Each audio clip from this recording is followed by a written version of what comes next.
Big Ten Media Days will be here in a week, and I can only imagine the questions that Mel Tucker will get about how critical this 2023 season is.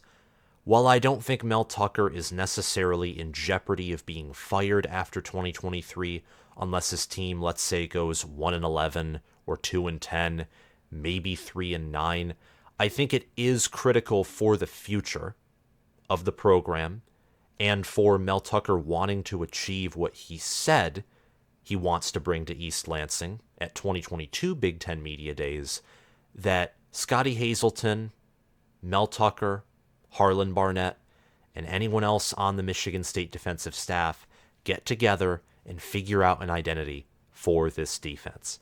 Mel Tucker, at last year's 2022 Big Ten Media Days, said that he wanted to bring championships to East Lansing, championships at a conference level and at a national level. And with the current defense, I have to tell you, that's not happening.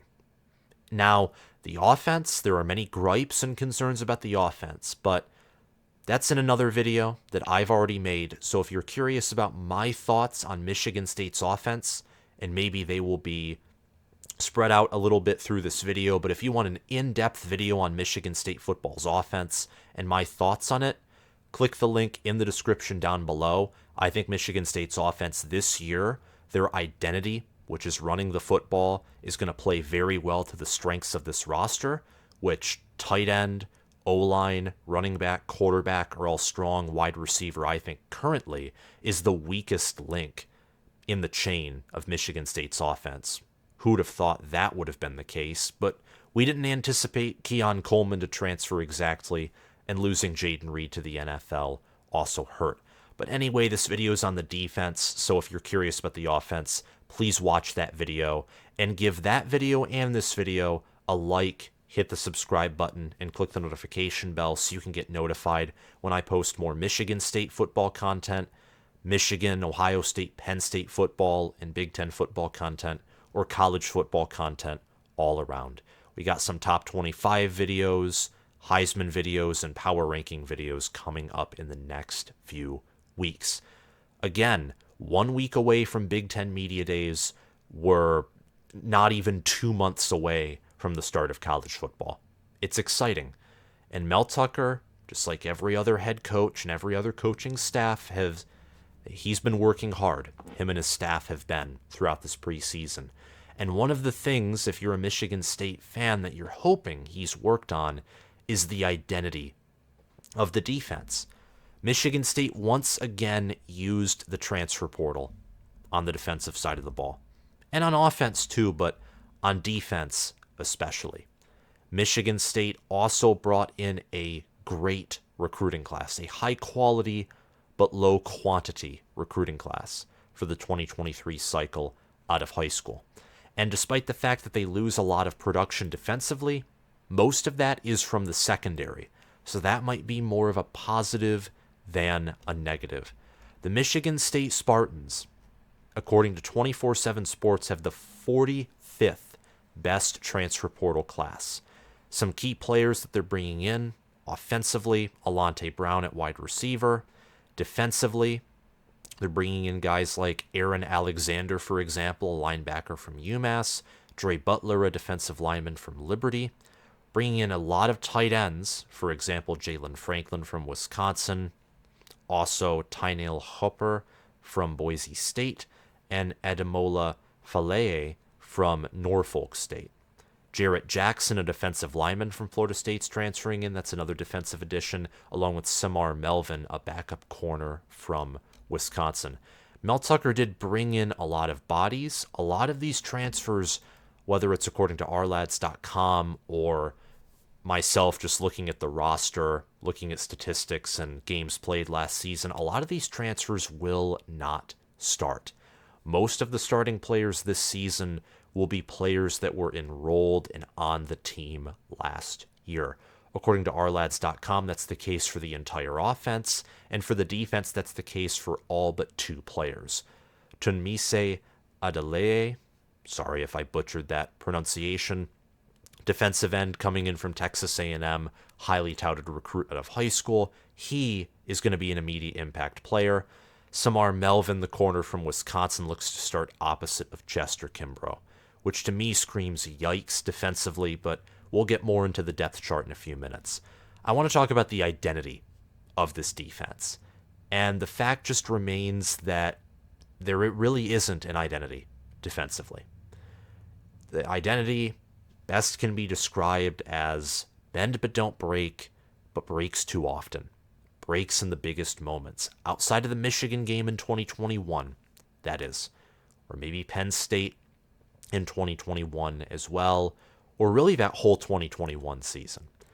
But whether it was against Purdue, or whether it was the whole season last year or 2020, this bend but don't break strategy that Scottie Hazelton employs in a porous secondary, which year after year under Mel Tucker has been amongst the worst in America, it has to stop. It really has to stop. For all of Mel Tucker's tenure in East Lansing, the Spartans have finished each season with a scoring defense that is outside of the top 50 in points allowed per game. They allowed 35.1 points per game in 2020. In 2021, they allowed 25.3. And in 2022, they allowed 27.4. Now, the offense, one could argue, and I even argued this, the offense last year was worse than the defense, or at least it was more poorly managed, which is mind-boggling to say, but I think it was the truth. I was more in favor of firing Jay Johnson as opposed to Scottie Hazelton at the end of the 2022 season. I think that take is going to be one that probably ages poorly, but we'll have to see how Saturdays go and how the season goes for Michigan State. But we at least know what the identity on Michigan State's offense is. It's running the football, even if it's to the detriment of the team, like in 2022, where Michigan State would have been better off running an air raid with their injured O-line and elite receiving core and solid quarterback room, as opposed to pounding the rock with, again, an injured, mediocre, below-average O-line and a running back room that was sorely disappointing for having Jarek Broussard, Elijah Collins, and Jalen Berger in that room. Very disappointing rushing performance by Michigan State last season offensively. And it was the same defensively. Jacob Slade was injured, and it was like the running defense no longer existed. The only reason Michigan State's secondary last year was statistically better compared to the 2021 secondary is teams didn't have to pass against Michigan State's defense to get long, explosive touchdowns. They no longer had to. Teams could now run for 4, 5, 6, 7 yards per carry against Michigan State last year, instead of running for 0.5, 1, 2, or 3 yards per carry against Michigan State's awesome defensive line in 2021. So this defense has to improve, and I say that because the schedule is the toughest in America, I think. I think Michigan State has the number 1 strength of schedule, at least projected, because again, until the games play themselves, we won't know these things for sure. These are just preseason predictions. That's it. Michigan State will face Washington. They will face Michigan. They will face Ohio State. They will face Penn State. Those offenses, but more specifically, Washington, Minnesota, and Penn State, Ohio State, Michigan, all those teams, their offenses are going to be good. And their teams overall will be good. Minnesota, Penn State, I think those offenses have the potential to be great, but I don't think they will be elite. But nonetheless, when you look at Washington, Michigan, and Ohio State, those are my top 3 offenses, by the way. Top 3. Entering the 2023 season is Washington, Michigan, Ohio State. Those are the top 3. Those offenses are in a tier of their own. All have great offensive lines. Washington's and Michigan's is elite everywhere. Ohio State is elite on the interior. They all have fantastic quarterback play. Washington is an underrated set of running backs that are great. Michigan and Ohio State have elite running backs. if healthy, of course, because in the modern sport, and with Ohio State specifically, their running backs have had health problems for the past year or two. But Michigan State's going to be facing, I say this often, a plethora of great offenses, that can attack through the air or can burn you on the ground. Don't forget about Maryland either, even though that's a home game, and Maryland as a program isn't as good historically, or I think in 2023, as Washington, Michigan, Minnesota, Ohio State, Penn State. They have an offense. They have Talia Tagovailoa, Roman Hemby, Caden Prather, Eric Harris on the offensive line, who's should make out to be a good center. And then Iowa on the road, they have Caleb Johnson. They return all of their offensive linemen, many of whom are rated highly according to NFL scouts, and they have great tight ends. So Michigan State's defense is going to be facing offenses that will be able to score one way or another. And that's any offense if you take that literally, but if you take that in the metaphorical sense, I'm talking about offenses that will be above average at worst, elite at best. Washington, Michigan, Ohio State, when you face the three best offenses in America all on your regular season schedule, you have a hard schedule, a very challenging schedule. And Michigan State's defense, the secondary, the linebacker core, the D-line, there are questions everywhere for this defense. Now, I think there will be some addition by subtraction. I think that their returning production, despite not being high, they return the production in areas that matter, in the areas where they were good in last year, like defensive tackle with Simeon Barrow, linebacker, the computer of the defense. They return Cal Haladay. Jacoby Windmon is back. Aaron Brule is back. And Jacoby Windmon is a very good player, a great linebacker. He led the nation in forced fumbles last year despite only playing in 8 games. Great player. Not exactly an X-Factor unicorn player, though he does have that potential because in big games last year he wasn't exactly a factor, but against opponents that weren't elite, he feasted. Washington had to double team him against Akron and Western Michigan, which were teams that he used to play against at the group of 5 level because he played in the Mountain West Conference, so you're playing schools that are similar in talent to those MAC schools. He dominated there too. Got a forced fumble against Wisconsin, Minnesota, teams with great offensive lines and great running backs. He's a great player that many have forgotten about. After the whole tunnel incident and he was suspended for the rest of the season, everyone's kind of forgotten about Jacoby Windmon and the linebacker core for Michigan State in general. Michigan State, period, amen, is a forgotten team. They're a forgotten team.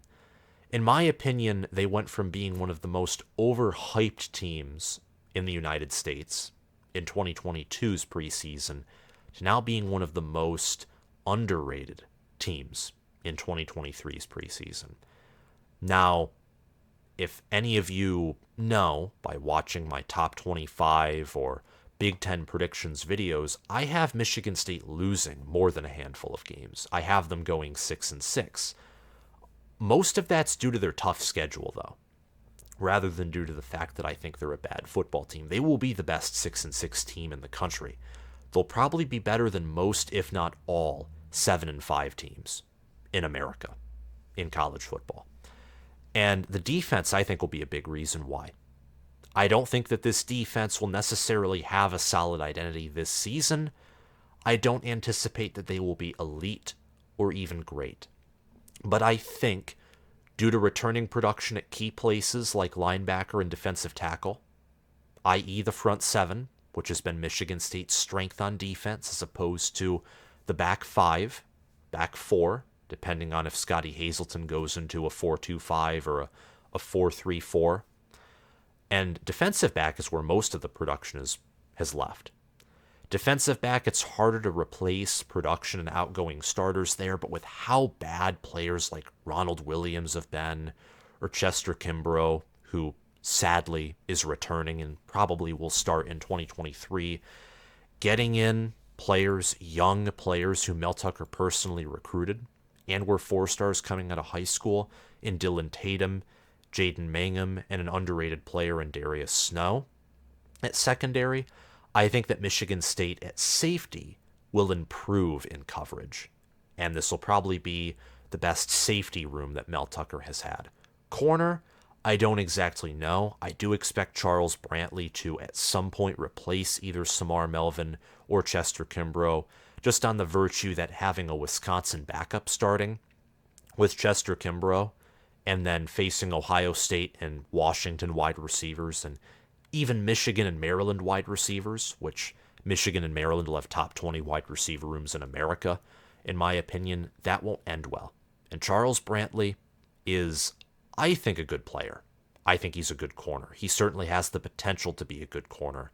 And Scottie Hazelton and Harlan Barnett have not had a good corner in quite some time. So I think it's important that at some point he starts, and I think he will. And he's a clutch player as well. But you got Dillon Tatum and Jaden Mangham starting at strong safety and free safety, respectively. Samar Melvin and Chester Kimbrough occupy the corner spots. The star position is occupied by Darius Snow, and Angelo Gross will back him up there. At linebacker, we have Jacoby Windmon, Cal Haladay, Aaron Brule, Ma Geoteote, and Quavain Carter. Those are the 5 linebackers. And at defensive line, Avery Dunn and Tunmise Adeleye at defensive end. Again, I apologize if I mispronounced that name. And at defensive tackle, we have Derek Harmon and Simeon Barrow Jr. Simeon Barrow Jr. potentially being the best player on Michigan State's defense this year. Awesome defensive tackle, great size, great athleticism. He was tied for second in team sacks last year with 4, tied with Aaron Brule. He had 40 total tackles, 4 sacks, and a fumble recovery. Aaron Brule, 30 total tackles, 4 sacks, a pass defended, and another fumble recovery. Again, Jacoby Windmon, 6 forced fumbles, 5.5 sacks, 49 total tackles. That was just in 8 games. He's 6'2", 230 pounds, phenomenal player, athletic freak. I mean, this defense has players on it. Let's not get that mistaken for. I would take Jacoby Windmon in my linebacker room as a Michigan fan in a second, if I could. And I would like to have Simeon Barrow, too, in Michigan's deep defensive tackle room, and I think he could contend for a starting position there. So Michigan State has players on the defensive side of the ball, but depth is a concern. What if injuries happen?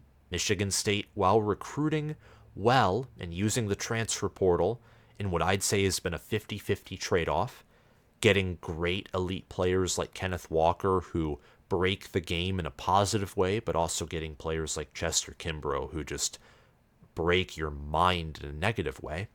I think the portal and Mel Tucker using it has really evened out the positives and the negatives, and recruiting has been a plus.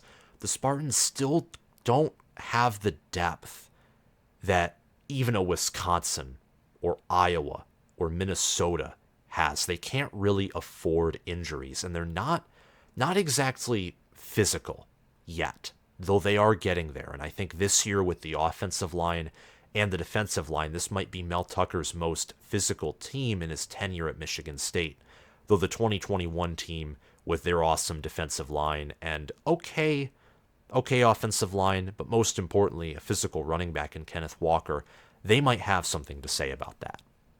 But Michigan State also added a defensive end through the portal, a great one from Texas A&M, who we've talked about before, and 3 defensive tackles through the portal. At linebacker, there have been no incoming portal additions. At secondary, there has only been 1, Samar Melvin, and Chance Rucker, a freshman, also will be the 3rd stringer at corner.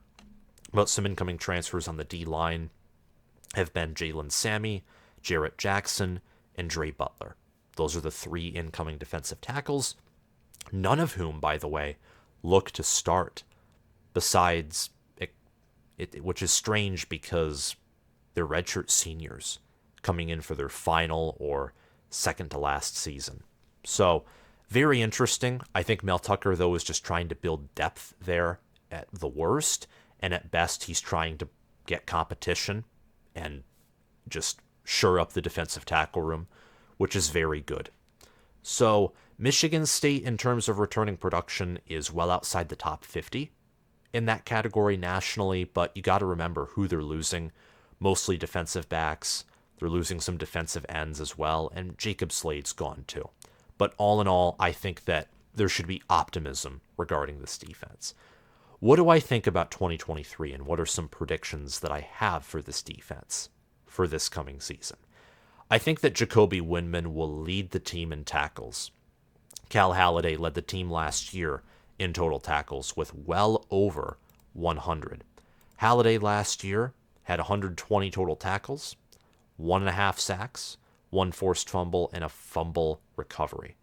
Kendall Brooks was second on the team in total tackles with 100, and he also had 3 forced fumbles. He is currently a rookie safety with the Arizona Cardinals. And Ben Van Sumeren was third in the team in total tackles with 73. He had 2 sacks and 2 passes defended. He's with the Philadelphia Eagles also as an undrafted free agent as a linebacker. So Michigan State did lose some key players. Total tackles are a huge part of returning production metrics, and losing your second and third place leaders in total tackles certainly hurts, along with losing Ameer Speed, who is a corner who actually got drafted. He was 4th in the team in total tackles. But all in all, none of those players were high-impact guys per se.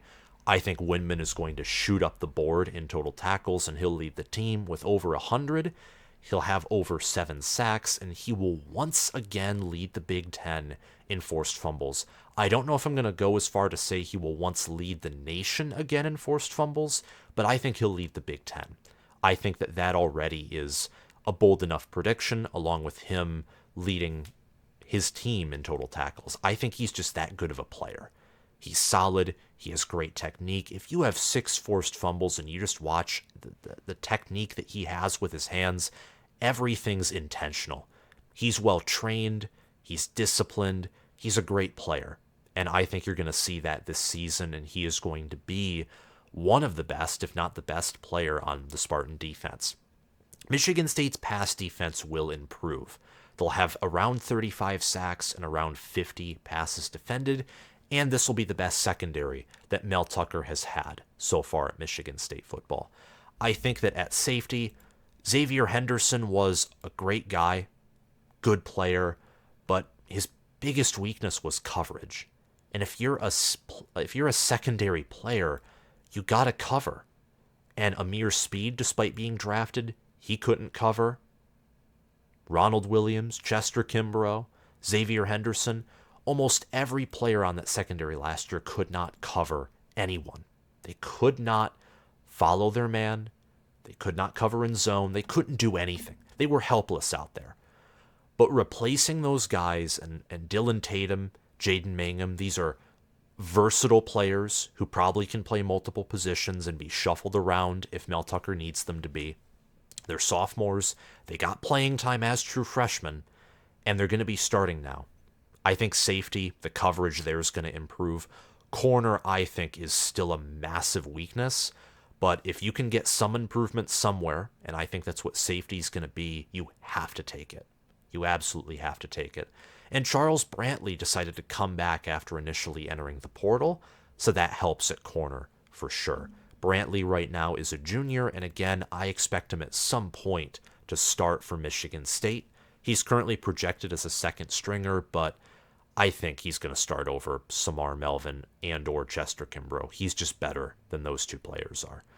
But 50 passes defended, around 35 sacks, so statistically, they'll be closer to the 2021 unit, and that's more impressive than it sounds because, again, the Spartans they're going to play the number 1 strength of schedule in the regular season, in my opinion, at least according to my projections.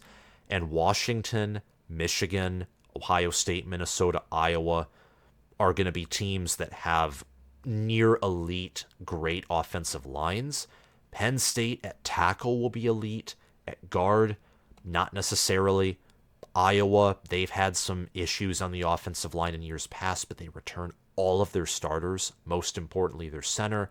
In Minnesota, I know they lose everyone on the O-line, but watch the spring game and look at their depth chart. They're physical, they're big, they're not necessarily athletic as much as Ohio State, Michigan, Penn State, but they're big. And don't forget about Maryland. And that's over half the schedule. I think over half of Michigan State's schedule are schools with good or great at worst offensive lines.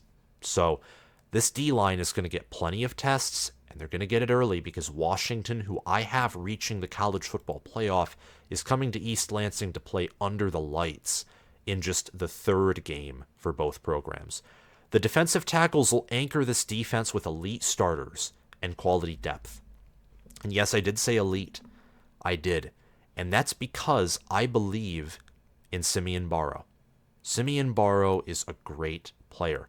Now, when Michigan has Chris Jenkins and Mason Graham, Ohio State has Tyleik Williams, Ty Hamilton, and Mike Hall Jr., those players are great freaks of nature, athletically gifted, and it's hard to reach first team All Big Ten or All American when you have all of those players up there.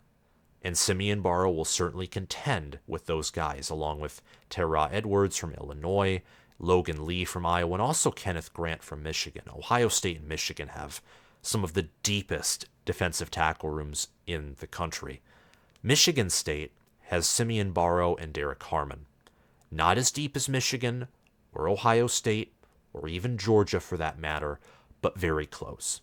Simeon Barrow's a great player. We've already went over his statistics. The other defensive tackle that we were just talking about in Derek Harmon, last year did get some playing time. He had 28 total tackles, 2 sacks, a pass defended, and a fumble recovery. Jacob Slade was injured for part of the year, so he did get thrusted in there. So Michigan State has plenty of players on defense that did get rotational playing time, or they were subbed in perhaps earlier than anticipated because of injuries to starters. Defensive end and safety, very high ceiling, but also I think a low floor.